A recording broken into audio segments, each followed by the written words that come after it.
So guys, a lot of people know that Kevin used to only train 3-4 months prior to a contest, and the other, 8 to 9 months he didn't train at all.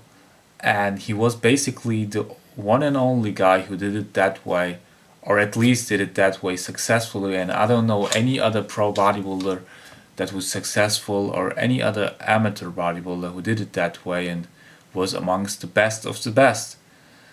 But there is a reason, or at least an origin and a background history, why he did it that way.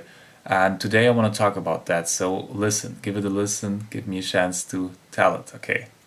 So in '92, Kevin Levrone did his first Olympia, and I think it was even his first pro debut contest, his first professional bodybuilding contest. And he did his first Olympia and he already got second. So imagine that. You get a pro bodybuilder do your first Mr. Olympia and you get second place at the biggest contest of the world. So that was very, very motivating. And he got a contract by WIDA. But I will talk about that later on. And then after the contest, of course you're motivated, you train hard. He was very young, but then, not much time after the contest,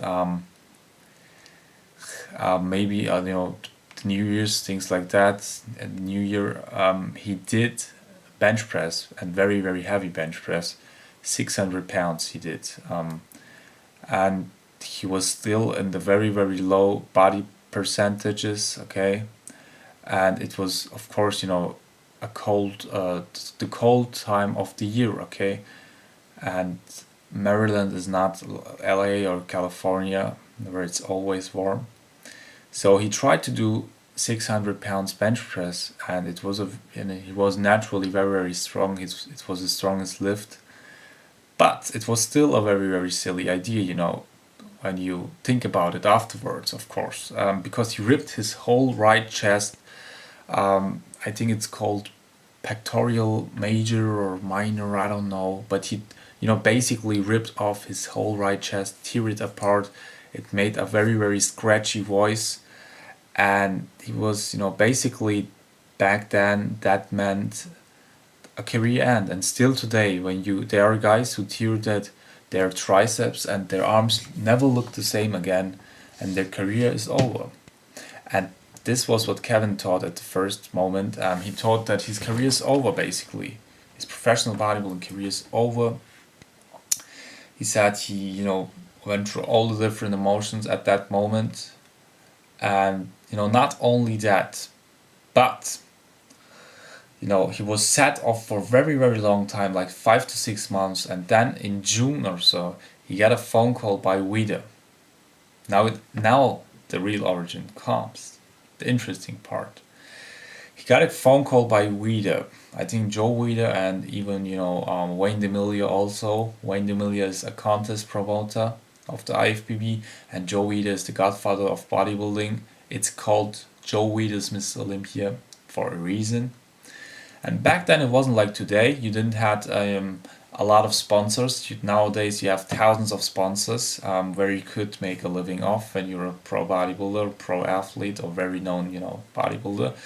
But back then you basically only had WIDA. When you look at all the top bodybuilders who did a living of bodybuilding, like back then, everybody, they were all sponsored by WIDA, okay? And it was WIDA's Mr. Olympia. So it was clear that when you're making a living out of bodybuilding, that you were sponsored by WIDA. There were no other guys, okay? And they did supplements too back then. In Germany, we have still WIDA supplements, but I think maybe, they bought the name and distributed it under their name, but this is another story. So basically, he got a phone call, from that company, from that, inventors and contest promoters, and they said, when you not do this year's Mr. Olympia, so '93 Mr. Olympia, you may lose your contract, sorry.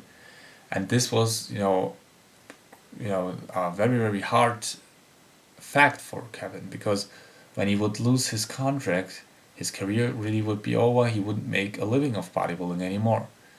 So he either had to lose, do nothing, lose the contract, end his professional career, or try to do the incredible. And he did the incredible, and he trained only for 3-4 months. And in September, there was the Olympia, and he even, he placed fifth place at.